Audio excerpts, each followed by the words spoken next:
Hey, this is Ram V, And Evan Cagle, and we are the creators of Dawn Runner at Dark Horse Comics. and you're listening to the Oblivion Bar podcast.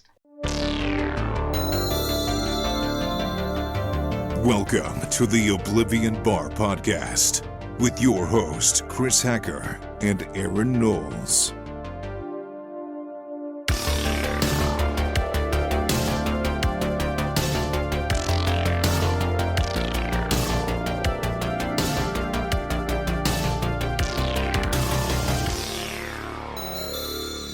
Hello, everyone. Welcome to episode 149 of the Oblivion Bar podcast, the official podcast of the Fantasy Shop in St. Charles, Missouri.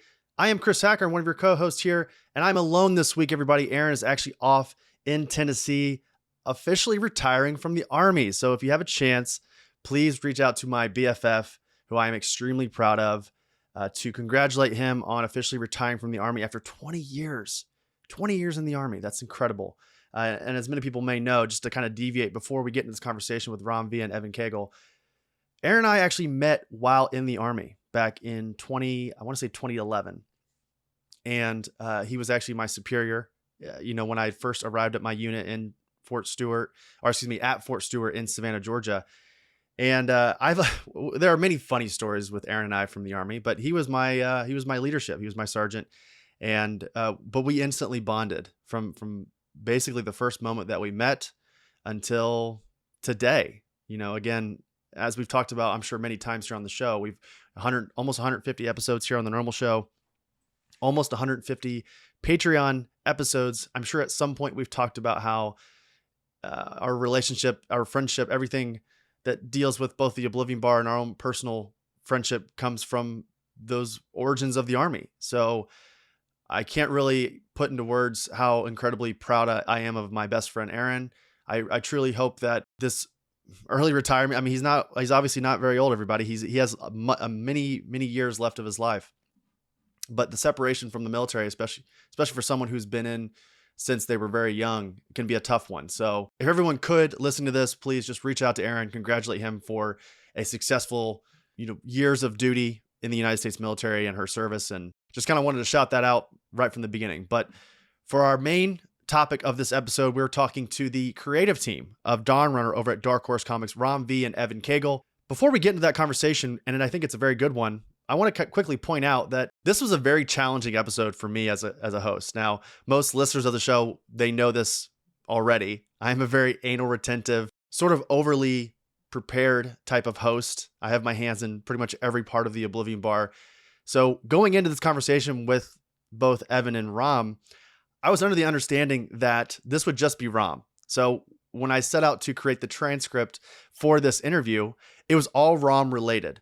And as many people probably know listening to this, if this is your first time listening or otherwise, Ram is all over the comic industry. He's writing so many different titles at all the different publishers. And Ram, I think, is in that arena of creators that when he sets out to write something, it is often it's going to stick with you. There's a lot to chew on, right?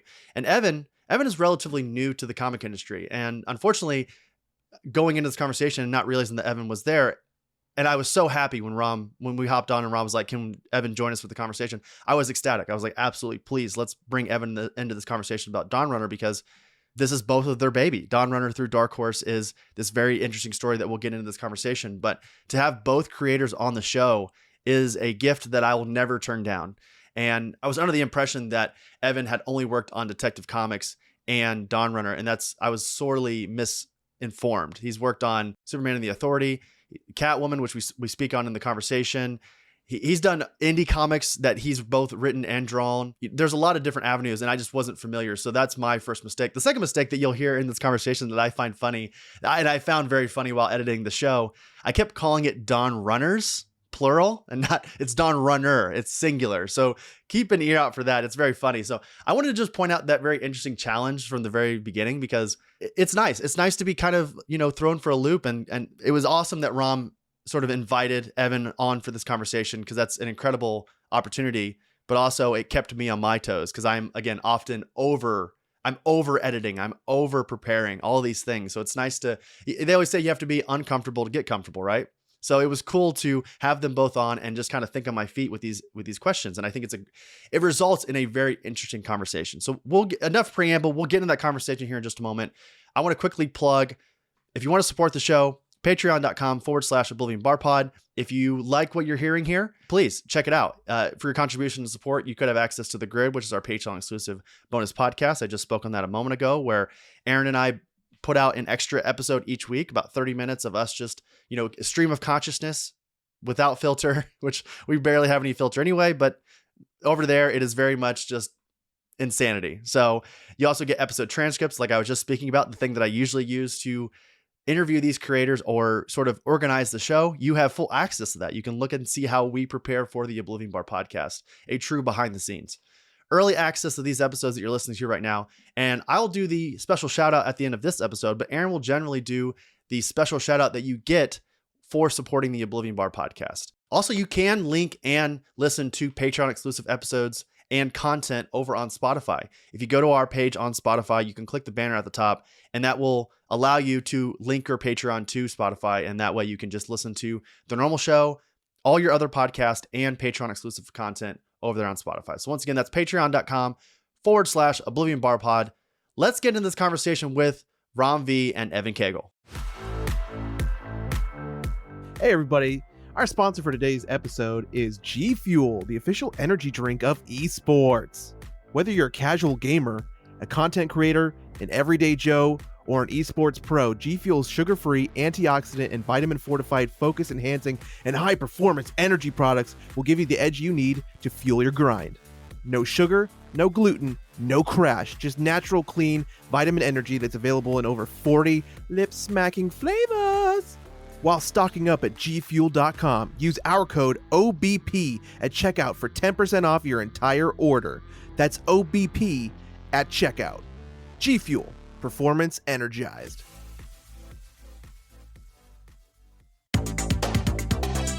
And now, this week's special guest. Joining us this week on the show is the writer of titles like the Eisner-nominated The Many Deaths of Lila Starr, the Eisner-winning Blue and Green, The Savage Shores, Detective Comics, Rare Flavor, Swamp Thing, The One Hand, and Dawn Runner. The other is a brand new creator in the medium with his work on Detective Comics and Dawn Runner. It is my pleasure to welcome both Ram V and Evan Cagle onto the Oblivion Bar podcast. Hey, thanks for having us. Thank you. Welcome, gentlemen. Thank you both so much for being here. I was gonna say that intro song was very on brand for what we imagine when we think of Dawn Runner. So yeah. Very like 1980s, early 90s synthy kind of Yeah. Yep. All of my lights turned hot pink. Was there like a? I imagine myself driving down a neon highway. Uh-huh. Yeah, a red Corvette, and there's like a pink sun behind you. Yeah, perfect. Well, a little inside baseball for the listener here. When we first were setting up this conversation, I was like, we got with our people at Dark Horse, and I said I'd love to talk to Ram V about Dawn Runners. This would be an incredible kind of entry point, because this is actually coming out the week of Dawn Runners. We hopped on today. Ram and I were sitting here talking, and Ram looks at me and goes, "Hey, can Evan join us?" And I was like, "Please, that would be incredible."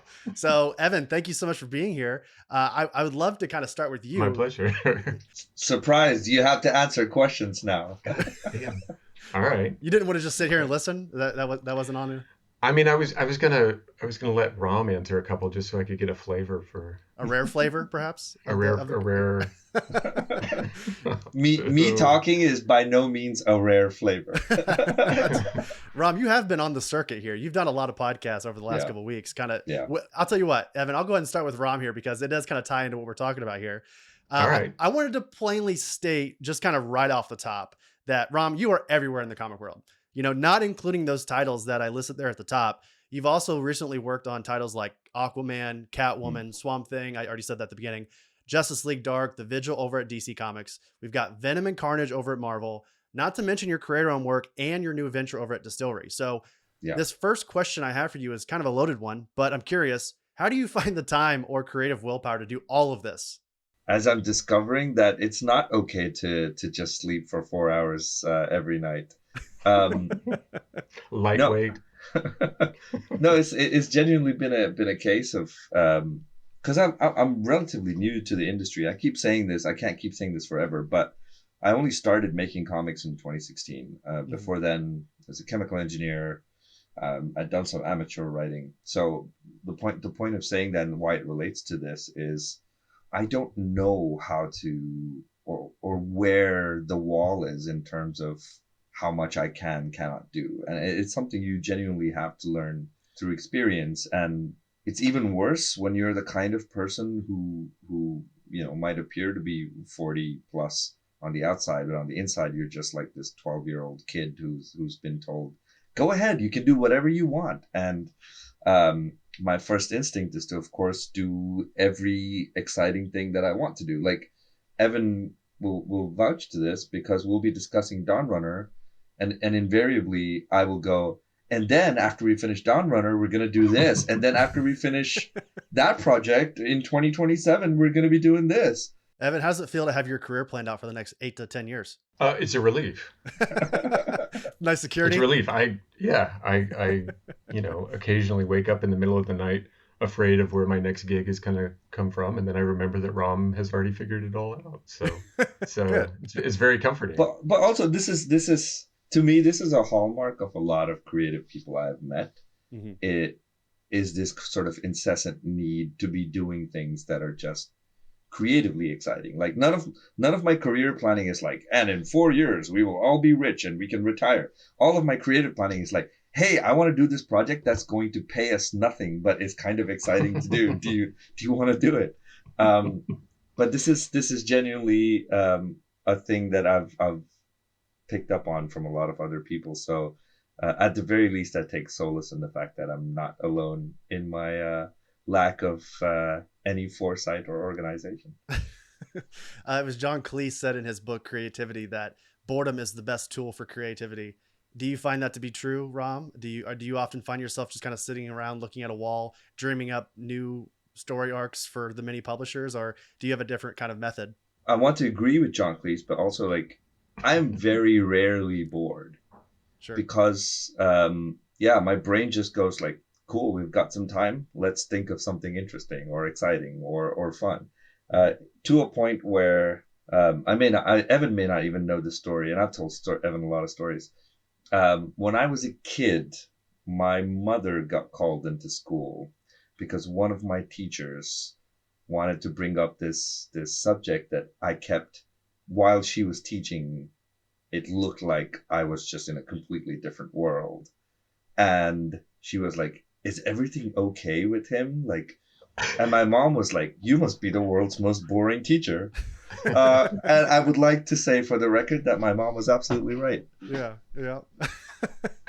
Evan, how about you? In terms of creativity, there are so many different schools of thought when it comes to putting pen to paper for an artist. When you start your creative process, when you have a project, when Rom comes to you and says, hey, I have these 6 projects, here's number 1. How does that start for you? How does that start for me? I think I probably just look at my sort of internal bank of my sort of visual library that I have inside, and I sort of think about the last few things that have really gotten me excited, because I do the same thing. So I'll just be staring at a wall or doodling on a paper or something, and an idea will come to me, and I put those in my cheeks like a chipmunk, and and they sit in there, and every now and again I'll chew on one a little bit, and then Ram will say, I've got an idea for a story about something or other, and almost invariably there's something in there that I'm like, oh, I absolutely have the look for what that should be. Mm-hmm. I think it's maybe different for a writer because you know that the idea is done once you've explored it, and in art I feel like the idea isn't done until there's a piece of work from it, so it just gets to sit in there, it just gets to germinate and be unborn until there's a reason to bring it out. Sure. I would agree with that, even for the writing aspect. Certainly in comics, like I don't feel like I've written a comic until I see lettered pages from Aditya. Every time, I've mentioned this to him so many times, I just sit there and go like, that's what a comic should look like. Yeah. Mm-hmm. And so every project until that stage comes, like it doesn't really feel like you've finished and you made a thing, if you see what I mean. And it's like I'll sketch or in some cases even do like full pieces of an environment or a theme or a character or something like this. And even after so much exploration, it feels like I'm still just sort of figuring it out. So I have these big periods where it's like, oh yeah, that was where I was obsessed with things happening in the desert, or that's where I was, really concerned with cloth, or whatever it was. But like, if I didn't if I didn't come up with a fully fledged idea for it, then there's still stuff to explore. Mm-hmm. Well, before we get into Dawn Runners, because I do want to talk about Dawn Runners pretty in depth here in this conversation, Ram, if you don't mind, I'm going to kind of butter you up and kind of pick your brain a little bit. So, something I've always wondered and appreciated about your work is how you take time to analyze and anticipate how a reader is going to experience that story that you're writing. And that's not to say that there's anything wrong with like brain candy in comics. You know, a lot of people will tell you I often cater to the smooth part of my brain from time to time, but that doesn't seem to ever happen with you and your approach with writing. You are deliberate, calculated. You feel like your work, or excuse me, I feel like your work often requires multiple reads to fully appreciate it. So is that a conscious effort, or do you feel like this is just the voice that plops out of your head when you put pen to paper? I want to say it is a conscious effort, but I don't think it is a conscious effort directed at the reader. And so I disagree with that part of it being attributed to me, only in that I get excited by things having layers. I get excited by things being a little obfuscated. I get excited by the idea that if I do a little bit of work, I'll find this thing that's exciting and says more about the story. I get excited by the fact that maybe if you had read the cover, or if you had seen the cover to issue 1 more closely, you would have known what the story was about the whole time. And these are things that I find exciting about other people's work as well. So a lot of people talk to me and they're like, Chris Nolan, I'm kind of cold on him. But Chris Nolan like tickles every brain cell I've got. And yeah, I appreciate, okay, sometimes his movies are obtuse, you can't get the drama in them, but it still is always fascinating to me. And so I think because I'm interested in things like that, I tend to do work that does things like that. Because there's a manipulative aspect to going like, oh, my reader's going to perceive it like this, and so I'm going to do it like this. And I don't think you can create something that's truly exciting if it's engineered to manipulate rather than engineered to challenge. And I think to truly create something that's challenging, you have to be challenged by it on some level. I guess I never really, it's silly. It seems silly to say this out loud, but it seems kind of, interesting to look at it from the lens that you are doing this to challenge yourself. Of course, that makes sense, right? When you say it, that makes sense. But like, I guess from my perspective as the reader, when I'm reading your work, it's always like triple baked in this lore and culture and history. And I just feel like that's like just kind of your, the way you write, that's how you do it always. Yeah. And I've always appreciated that kind of storytelling as well. Like even in prose, kind of writers who excite me, Paul Auster, very postmodernist, very coming to stories with the understanding that, hey, I'm telling a story. I'm telling a story in the tradition of the American novel. And so there are layers that will speak to that as well. And I appreciate those things about film, about music, about like I love Tool. The fact that you can break their music down into mathematics and go like, oh, isn't this math great? Like no one but me cares about it. Like I talk to my friends about Tool all the time. People are like, it's music. Why are you looking at spreadsheets of numbers? I'm like, you don't get it. Yeah. Yeah, that makes sense. I mean, looking at your work, it seems like every comic that you put out should have like a cipher at the beginning. Like here's what this, this hint me, or well, I guess that would kind of defeat the purpose of what you're trying to do here. Exactly, like, right? Exactly. I read this post that you put on Twitter the other day where you said, I don't like to explain my stories. I just want them to I want readers to figure it out as they go. And I find that I really appreciated that sentiment, because there is, to a certain extent, you can tell me if you disagree or not, there is a certain extent in comics, in American comics, that is sort of playing to nostalgia or playing to beats that have been done since, the beginning of the Silver Age and before that. And people just want to keep consuming what they've already consumed over and over again and then complain about it later. Yeah, I mean, that's always been the case, right? Like there's always that reader, that consumer who just wants more of the same. And to an extent, I don't think there's anything wrong with it. It's just not why I do this. It's just not what excites me at all. Don't get me wrong. I've watched like John Wick half a dozen times. I've watched Equalizer half a dozen times. Like, I watch and consume everything. But making something has to be about what excites you beyond consumption, right?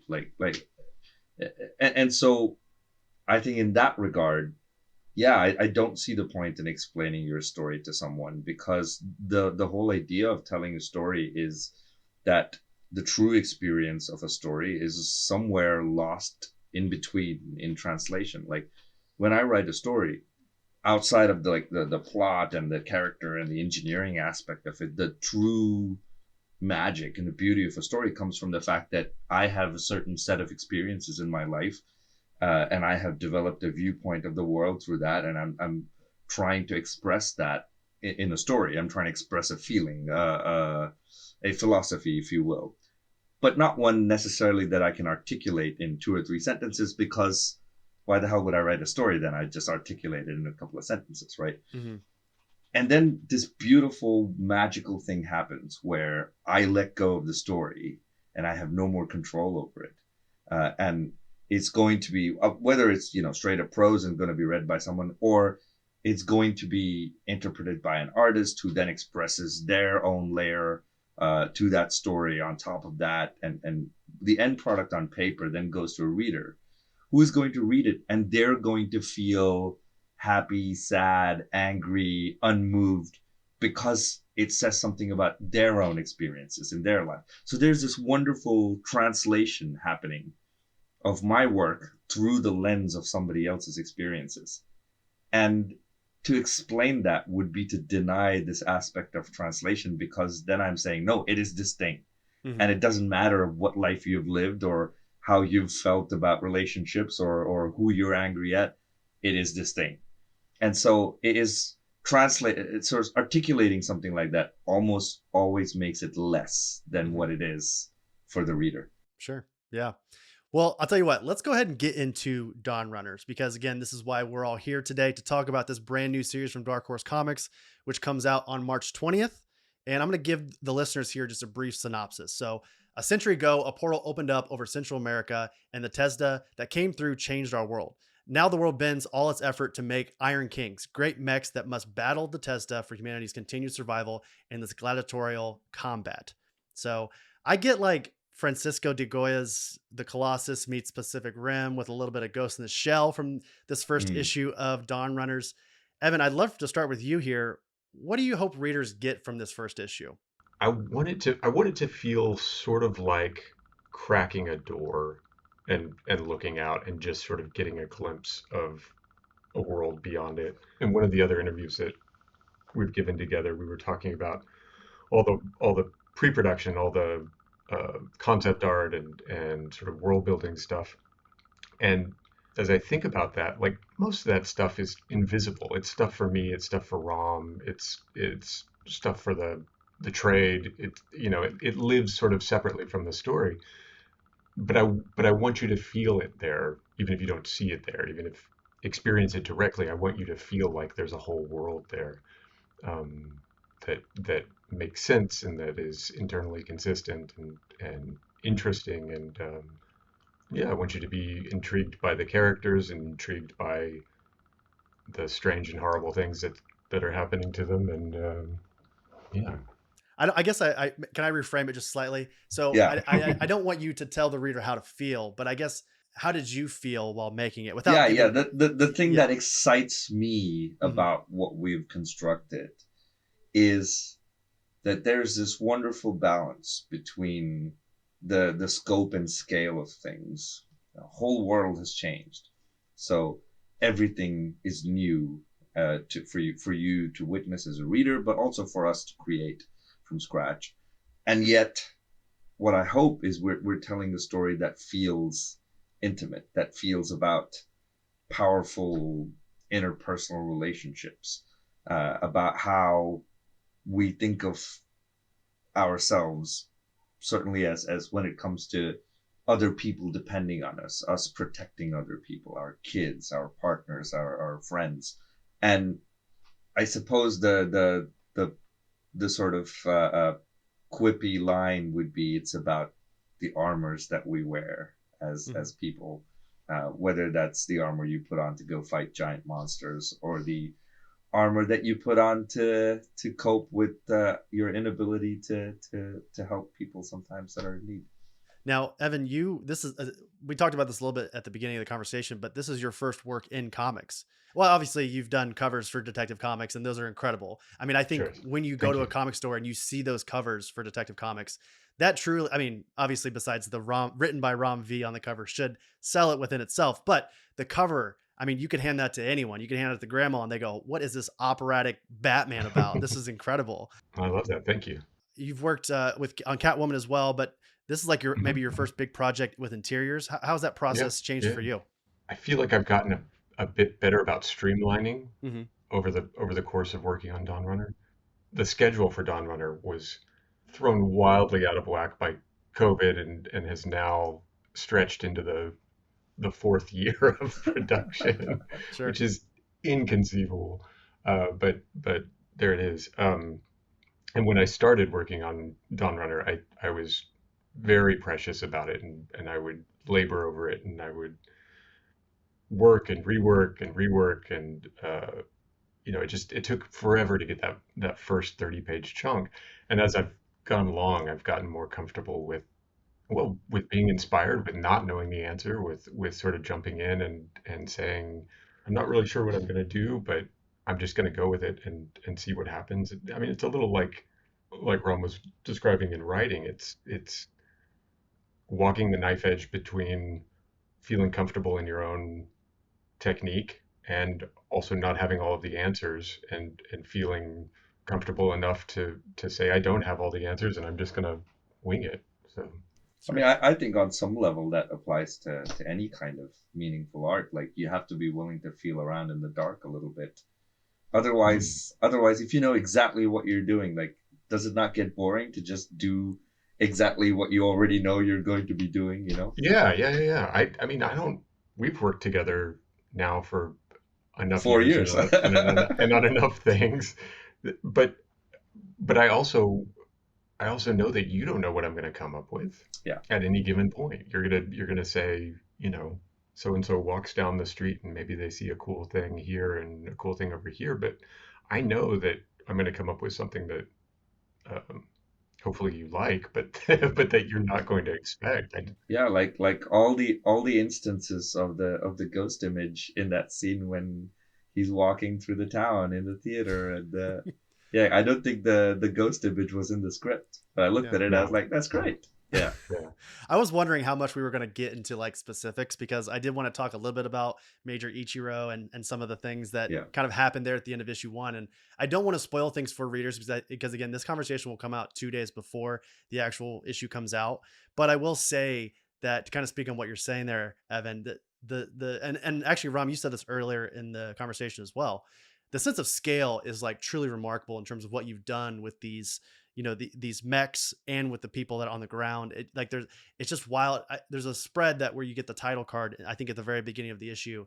And it is, I think that's the greatest indicator of what you're about to get into in terms of the story. Like that is a great kind of like primer into, okay, we're doing this. This is like, I kind of mentioned some inspirations there a moment ago in my question, but this is its own thing and it's awesome.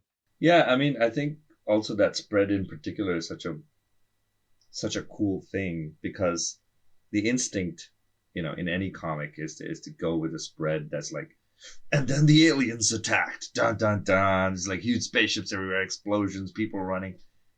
But this is like, I think, one of the calmest Or like spreads. 2-page spread for jogging. Yeah, exactly. A person jogging. Um, but I think it does do exactly that. It established this sense of both intimacy and scale, because it's very intimate because you're watching someone having a moment by themselves. They're jogging on an empty road at an early hour of the morning, and then right next to them is this towering shadow of a mech that's being taken out for a test run or whatever. And does that not encapsulate the idea of like, this is going to be about scale, but this is also going to be about character and intimacy and quieter moments, if you will. It seems like such a mundane thing to mention, but figuring out like what that camera distance was did take a few rounds. Like Yeah. it was something that we talked about, like how much of her face should we be able to see? Like should he be way in the background? Should he be way up front? Like should we drop the camera down so that it's more dynamic? And actually we just sort of landed on like let's put it front and center and keep her sort of small enough to get scale, but big enough that we can see her face, and likewise big enough that we can actually get Dawn Runner and the wall in there. Like I also remember that it was a spread that blocking. was twice the size of what it is right now. It had That's right. It two was extra four pages, so one more page on either side added on to this. But we thought it might be too much to have like a fold out center spread on page 4 of your comic. It's a little presumptuous. Rom, you kind of mentioned there earlier in the conversation about when we first started talking about Dawn Runner, about how, this story could be, interpreted as like the armor we put on the outside and what we're trying to protect on the inside. And I found that really interesting because Aneta, the main character that we meet, we don't even really hear her say anything until about halfway towards the end of the comic. A lot of the kind of exposition that we get about her is that she's just kind of this decorated pilot of the Iron King, and how she's done this for so long that anytime they have a big, like we have one of these Tesdas around, they send an Aneta and whatever she's doing. And we get mention of her previous Iron King, and now she's inheriting this new, again, I'm trying to like not spoil too much here. She gets this brand new Iron King, which is the Dawn Runner. And the twist of that first issue is the bond that she has with this mech and what it does to her there at the end of that issue. Yeah.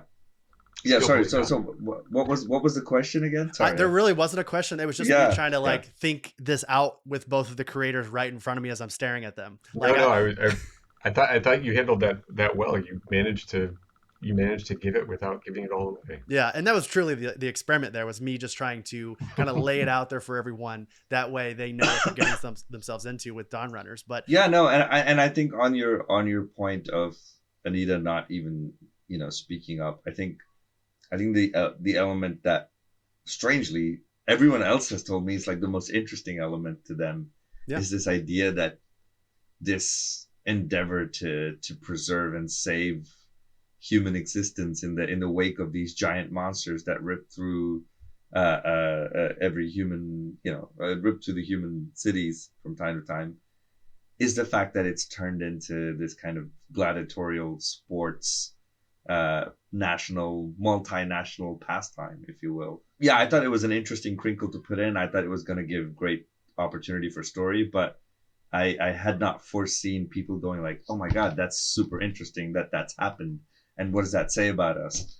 But I don't know if you've ever noticed like really high level sports personalities, like a Roger Federer, for example, like not a very outspoken person, not loud, not very demonstrative, usually comes across as this kind of silent, quiet person. And I find that sort of introverted energy in a person who is clearly going out there to dominate whatever space they walk into. Like when Federer goes out on the court and starts playing tennis, he is dominating absolutely everyone else on that court.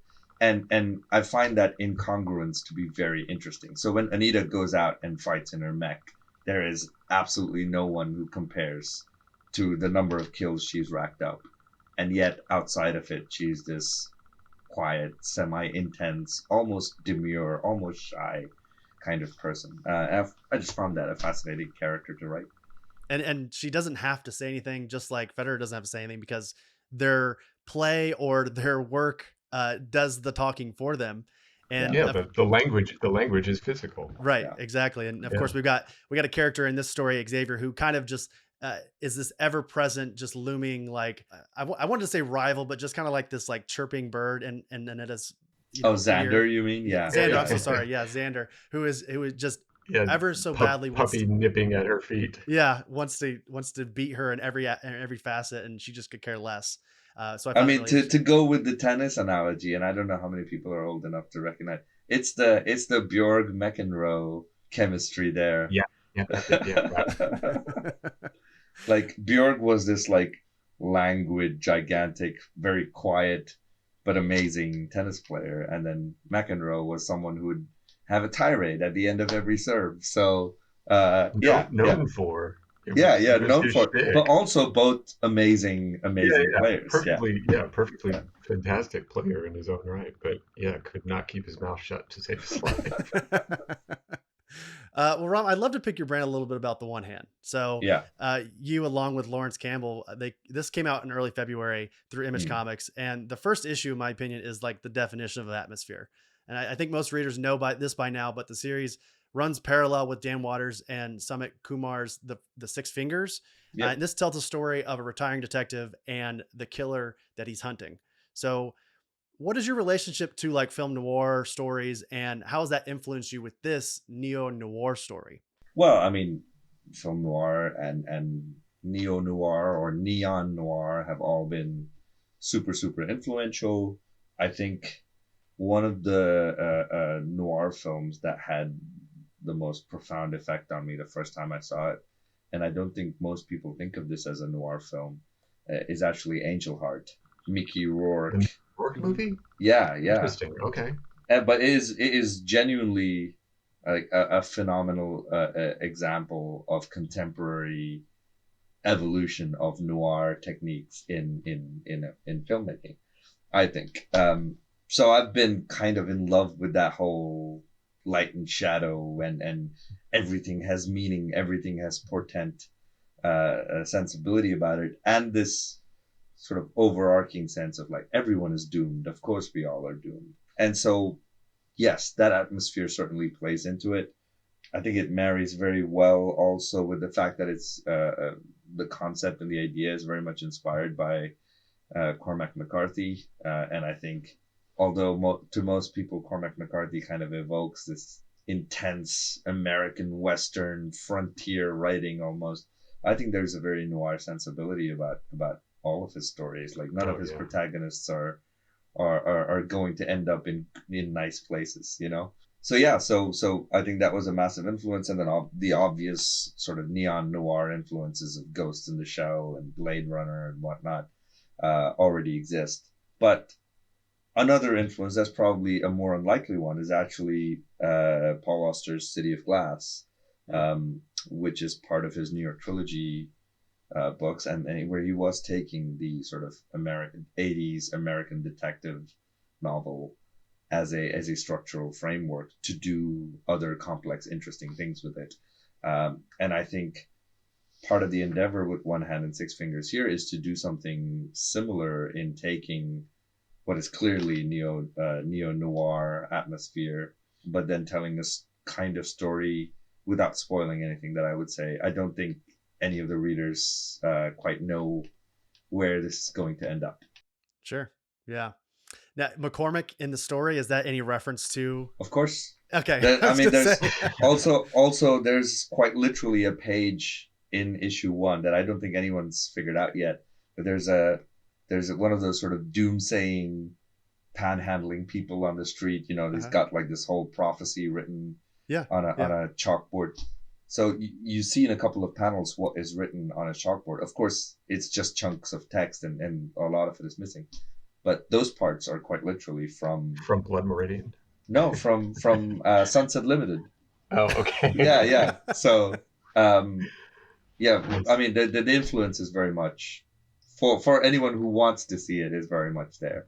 This seems like, Rob, like if we learned anything from this conversation is that your analytical, specific brain, a lot of times you said you like to play with numbers and, very specific. Yeah. This feels like a playground for you. It feels like. Oh yeah. And also like, I hadn't realized this, but so it's very inspired by Sunset Limited, and all of Sunset Limited is written as a play, as a conversation between two characters.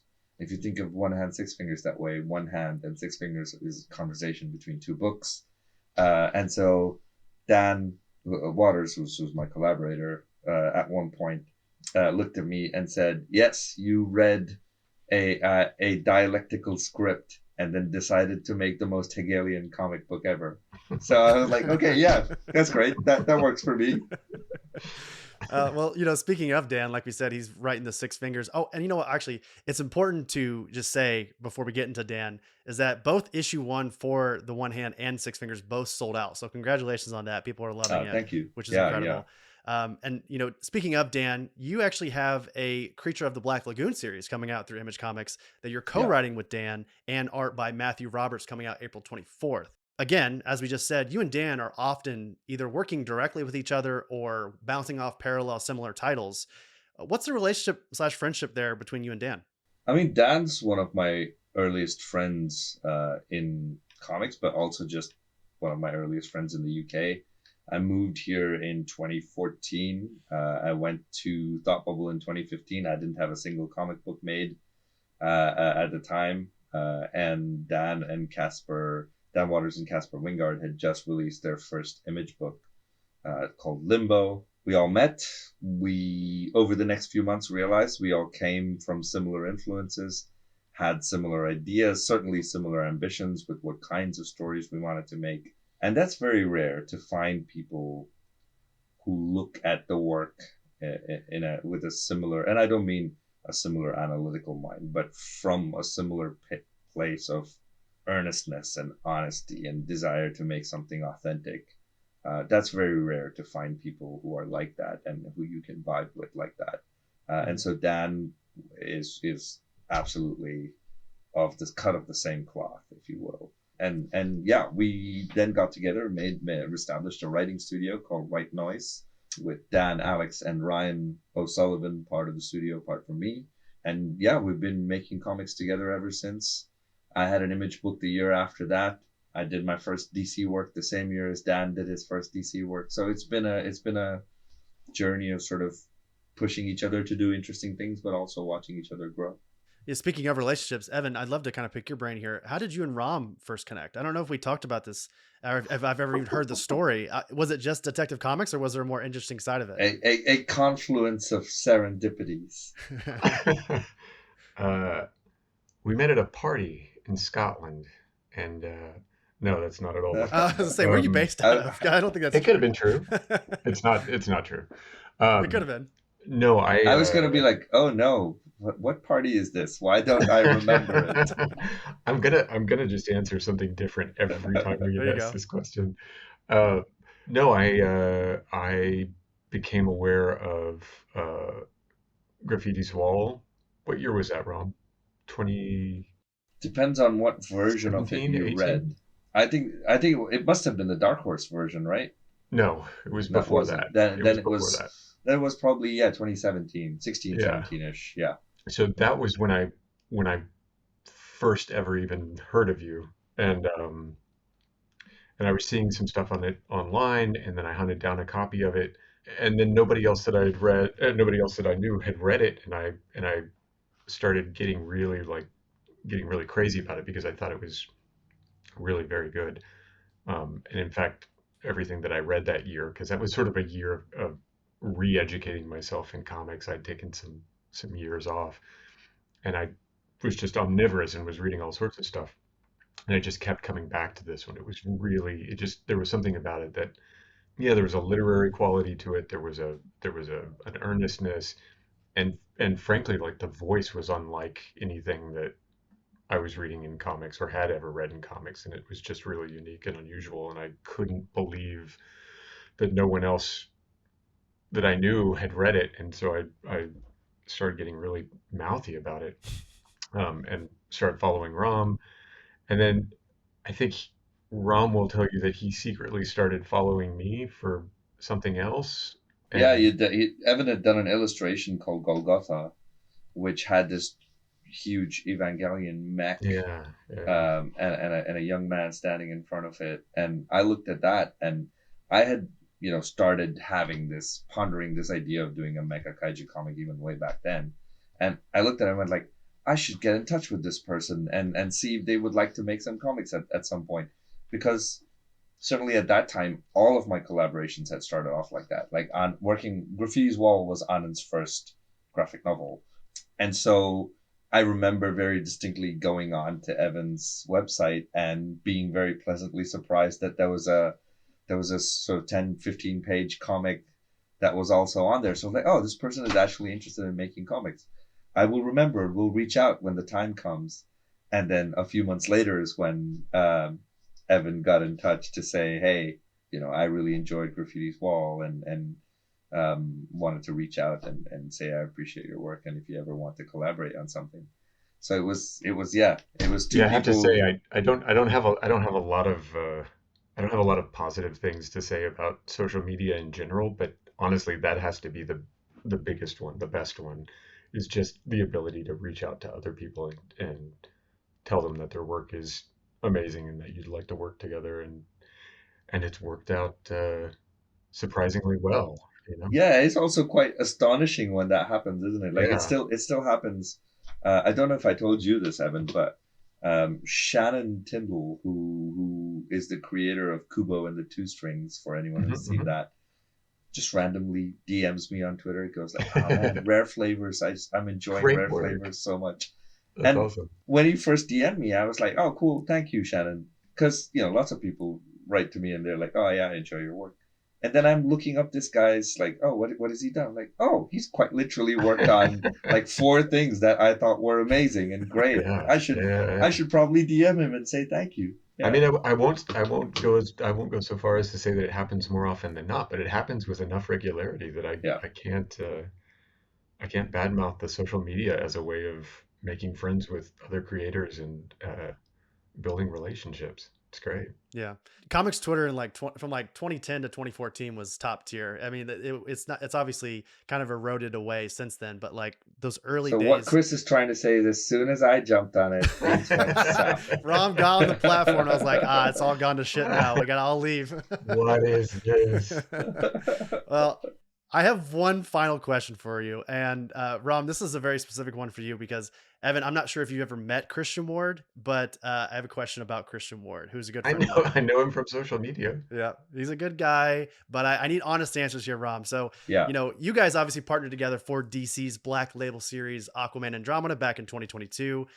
And I've told Christian this many times, and I'm curious to hear your thoughts on this.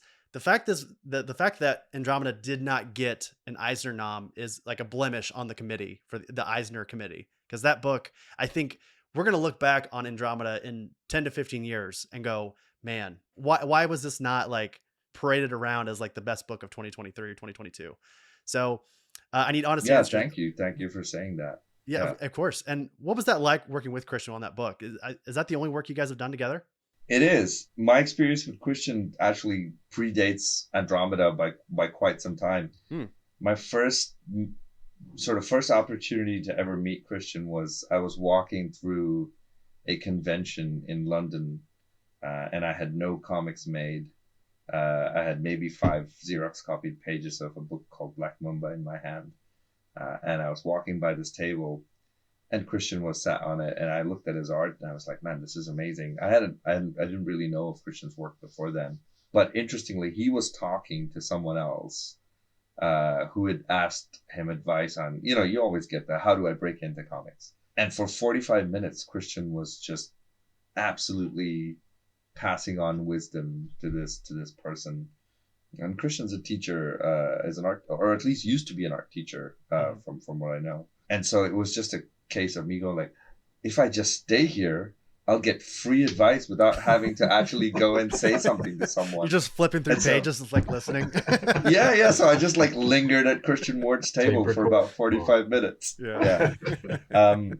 And no, I showed him my comic. He had very, very complimentary things to say. And then years on, I kept making books, and my books did well, and Christian was always encouraging of the work. So when the time came, I was talking to DC editors about Aquaman, and we're talking about underwater oceanscapes, and Christian was one of the first people mentioned. And as soon as his name was mentioned, everyone was like, "Oh yeah, of course, it makes complete sense." And yeah, Christian's work on that book is stunning and beautiful. Like all the colors are wonderful, and I think people resonate with that. As to whether the book should be nominated or win awards and such, I think that is for better people to decide. I'll carry that flag. I don't know if I'm the one that should be deciding these things, but I'll wave the flag. And just out of 10, giving me a character check on Christian. 1 out of 10. 1 being worst, 10 being best. What do you mean as a person? Yeah. I love hanging out with him. 10? I 10 out of hang out 10? with him at pubs. Yeah. Okay, I agreed. I just want yeah. to make sure. 10 out of 10 for me Yeah, too. I just want to make sure. Yeah, great. I want him to hear this. I was hoping you'd say like 4, so when he listens to this, he gets mad. 4? No, that's for private DMs that I send him. You 4 out of 10 person. I'm dying to know who comes on here and you're like, all right, 1 to 10, where are they on the scale? Who in their right mind is like, yeah, that dude was a 2. I would never ask about character except for Christian. He's the only one. Okay, all right, that's fair. I thought maybe that was a stock question of No, yours, and I not was at like, all. holy shit. No, but also, Evan, I think the more I speak with people who've been in the industry for a very long time, the more you start getting those like, oh, that guy, 2 out of 10. Yeah. Maybe I'm still just too much of a neophyte, but I can't imagine being like, oh, that editor was a straight 1. Screw that guy. Evan, you just got to stick with Rom and you'll be fine. You don't have to worry about ruffling any other feathers. You guys keep making incredible comics, then you won't have to worry about it. No, Evan knows my principle. Always go to all the conventions, but never go out to the convention floor. Just hang out at the bars behind, because no one who actually shows up at the bar and hangs out with you could ever be anything below an 8. I mean, you're not far off. I do loathe me a convention floor though. Yeah. Well, Rom, Evan, thank you both so much for being here. It was an honor to talk to you here on the Oblivion Bar podcast. Rom, I'll speak to you here. I find your work just so compelling, and I feel like you're one of the most intuitive creators in the medium today. And Evan, your work on Detective Comics and in this and Dune and everything that you've done over the last couple of years and going forward, I'm very excited to see. And you're also just an incredible voice in the medium. So I think Evan Thank you, Chris. is an undiscovered master, and I think when people, I mean, at least a 5 out of 10. at least a 5 out of 10. character wise, we'll decide still, but art wise, 10 out of 10 for sure. It's like we're deciding your artist D&D sheet. You got a bad character role, but his Charisma's a skills are 4. really high. Yeah. I want you guys to come back Fair every enough. week and we just put a creator out there or person in pop culture and we just give them a rating out of 10. I think I think that needs to be your thing. You need to commit to that. As I grow older and more bitter, like the scale just keeps shrinking. Evan, I'll pass the baton off to you one last time first. Is there anything you want to plug or anything you want to say before we head out of here? God, no. Nothing? Nope. All right. Nothing. Perfect. I'm clear. I'll do it because Evan's too modest. You have stuff to plug. I'm just working on the one damn thing, Rom. No, you're. I'm gonna put you in trouble. I'm gonna ask people to look out for our next project that will be after Dawn Runner as well. Evan and I have a thing planned out, potentially at DC, potentially, still a while to go, but I think it's all very exciting stuff, and I genuinely think Evan's like an undiscovered master. Mm-hmm. I think once people read his work, and I felt the same way about Anand when I was working with him. I think once people see the work in front of them, I think they're genuinely going to have their brains kind of scrambled for 10 seconds before they go, okay, this is now the standard that I expect, Mm-hmm. I'm very excited. So lots more stuff to come out from both of us, I'm sure. Where can they follow you guys on socials? I'm on Twitter, but only as long as it takes for the place to burn down. But I'm trying to find a way to kind of go back to the way things were. Maybe replicate some kind of forum-like experience in a Discord. Right? Maybe in a Discord server or something like that. We'll see. Sure. But yeah, I'm on Twitter. With a better interface. Yeah. Somewhere also where you're encouraged to actually talk to each other than be constantly talking at each other. Mm-hmm. I'm on Twitter until then, and then I have a newsletter where people can sign up. It's flybysoul.com. And Evan, I know you said you hate social media, but can people follow you? How can people follow your work in general? Yeah, so I upload images to Instagram all the time, and I've got a like a like a vacation pied a terre on on Twitter, but that I haven't been to in I don't know 4 years, something like that. Yeah, don't follow me on Twitter. Just go to Instagram. You know that's going to make everybody want to follow you on Twitter when you say that. When you I mean, say they're don't. welcome to, but But yeah, it's all just all he crickets does there. is I lurk. literally haven't been there. No, he all he does is lurk. I'm convinced Evan sees everything that's happening on Twitter. Well, I used to have notifications turned on, and so anytime Rom would post about me, I would get a notification. I'd be like, "Oh, what did he say?" And now Oh, what did he I say? 3 out of 10. now now I do my best to ignore it. Yeah. Yeah. Well, gentlemen, thank you both so much for being here. We appreciate it. And hopefully we can have you back on in the future at some point. Thank you. Yeah, I'd love to. Cheers, Chris. Alrighty, there's that conversation with Rom and Evan. Thanks so much again to both of them for coming on to the show. Great conversation. Rom has been a creator that I've wanted to have on the show essentially since the beginning, because around the time that we started the Oblivion Bar, he was relatively new in the industry, but he was writing a lot of big titles. Like we said in the conversation, Swamp Thing was a big one for me. Most listeners of the show know that I'm a giant Swamp Thing fan. And we didn't get to talk about Swamp Thing very much in this conversation, but I do hope that I can have Rom on in the future to kind of deep dive into that run. You know, The Mini Death of Lila Starr, which was an Eisner nominated series, Detective Comics, we didn't get to talk to, didn't get to talk a lot about in this conversation. Rare Flavors. We talk a little bit about The One Hand. I'm excited to, genuinely, I'd actually love to have both Rom and Dan on the show to talk about both the Six Fingers and the One Hand.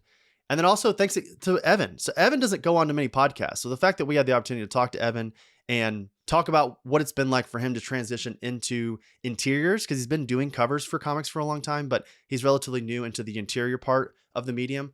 It was just so great to have him on. So once again, thank you both for coming on to the show. It was an honor to have both of you on to talk about Dawn Runner. And if you're listening to this on Monday, the following Wednesday, so on March 20th is when Dawn Runner comes out. Make sure you guys go to your local comic book shop, pick up that first issue. It is awesome. I cannot promote Dawn Runner enough. It is so awesome. So next week on the show, Aaron will be back and we'll be doing our fan favorite segment, Battle Royale. So prepare your butts for this one. If you're not familiar with Battle Royale, we've done 4 before. This is our 5th Battle Royale. And I don't want to brag, especially since Aaron is not here, but I have won 4. So Aaron, if you're listening, just know that you're in for it. I want to keep on winning with that one. But it's basically, we both pick 5 fictional fighters across all mediums: comics, movies, television, books, video games, everything. And we put them up against each other and we debate on who would win. It's the classic nerd conversation. It's a very fun segment. It's one of our favorites. We try not to do it too much because there's enough of who would win between Superman and Goku kind of thing, which we don't do in these segments. There are certain characters that we do not tout. There are certain like OP characters that we refuse to put in these battles. So we debate on who would win these battles, and it's a fun conversation. It's always a good time. It's kind of a leisurely episode where we get away from the structure and we just talk about characters that we love and who would win in a battle. So make sure you guys check out that. And it's a landmark episode 150. It's a big deal. So make sure you guys check that out. But that'll do it for episode 149 of the Oblivion Bar podcast. Once again, can't wait to have Aaron back next week. I always hate doing these intro outros by myself. And I know Aaron wouldn't want to do it himself, but I'm excited to have my BFF back and talk to him about his retirement from the Army. So subscribe to our podcast, Apple Podcasts, Spotify, YouTube, Audible, iHeartRadio, wherever you listen to your favorite podcasts, we are there. Thank you to our patrons, Alex, Alice, Aaron, Botter from the Short Box, Cassidy, Chris from Bada Boom Pod, Christy, David, Elliot, George, Greg from the First Issue Club, Haley, Ham6, Jake from Spectales, Jake S, Jason, Jeremy, Kenny, Kyle, Losi, Mac, Miles, Mike, Robert, Travis, and Brad and Lisa from the Comic Book Couples Counseling. Follow us on social media, Facebook, Instagram, TikTok, Blue Sky, and Threads at Oblivion Bar Pod. Thank you to Omnibus for sponsoring the show. Use the link in our show notes to upgrade how you read comic books digitally. Official merch of the show can be found on our website, www.oblivionbarpodcast.com. Thank you, Kevin Ziegler, for all of our Oblivion Bar art. He is at the Zig Zone on Instagram. Thank you, Dream Kid, for all of our musical themes. Thank you, DJ Skyvac, for our grid theme. Thank you once again to the Fantasy Shop for sponsoring the show. And as always, do not forget to tip your bartenders 20% or more. That is the right thing to do. If you're tipping anything less than 20%, you are wrong, my friends. And thank you once again for listening to the Oblivion Bar podcast. From Aaron and I, we will see you next week for episode 150.